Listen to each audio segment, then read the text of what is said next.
আসসালামু আলাইকুম ভিউয়ার্স, কেমন আছেন সবাই? আশা করি সবাই ভালো আছেন। আমি আলহামদুলিল্লাহ ভালো আছি।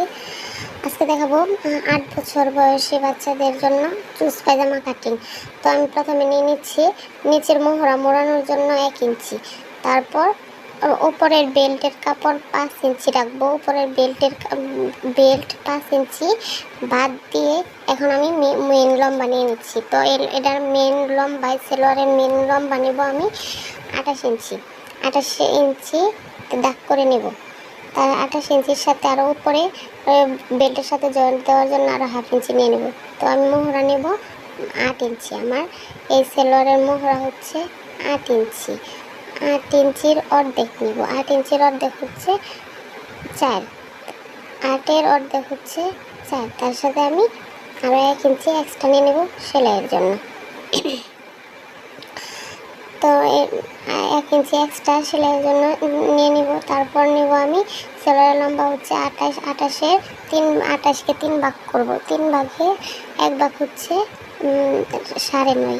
তার সাথে আমি 1 ইঞ্চি এক্সট্রা নিয়ে নিব। এটা হচ্ছে আমার হাইয়ের মাপ। তো হাইয়ের মাপ যখন নিব, আমি বেল্টের কাপড়টা বেল্টের যে 5 ইঞ্চি নিয়েছি ওই 5 ইঞ্চি আমি বাদ দিয়ে হাইয়ের লম্বা নিয়ে নেব।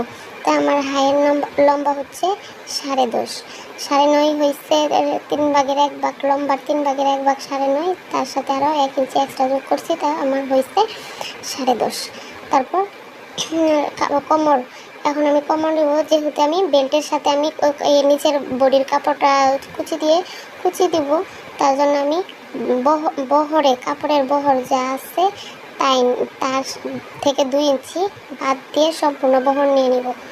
2 ইঞ্চি বাদ দিব। বড়দের ক্ষেত্রে অবশ্যই সম্পূর্ণ বহর নিয়ে নিব। যেহেতু এখানে আমি বাচ্চাদের জন্য তৈরি করছি, তার জন্য আমি বহরের ওই দিক থেকে আমি 2 ইঞ্চি কাপড় বাদ দিলাম। 2 ইঞ্চি বাদ দিয়ে এখন আমি দাগগুলো মিলিয়ে নিব। হাইয়ের ওইখানে 1.5 ইঞ্চিতে একটা দাগ দিয়ে শেপ দিয়ে দিব। শেপ দিয়ে এখন মোহরার সাথে আমি মোহরার দাগের সাথে হাইয়ের দাগটা মিলিয়ে নিব। মিলিয়ে নিয়ে কাটিং করে দিব। যদি ভিডিওটি ভালো লেগে থাকে অবশ্যই একটি লাইক কমেন্ট করে যাবেন। ধন্যবাদ সবাইকে।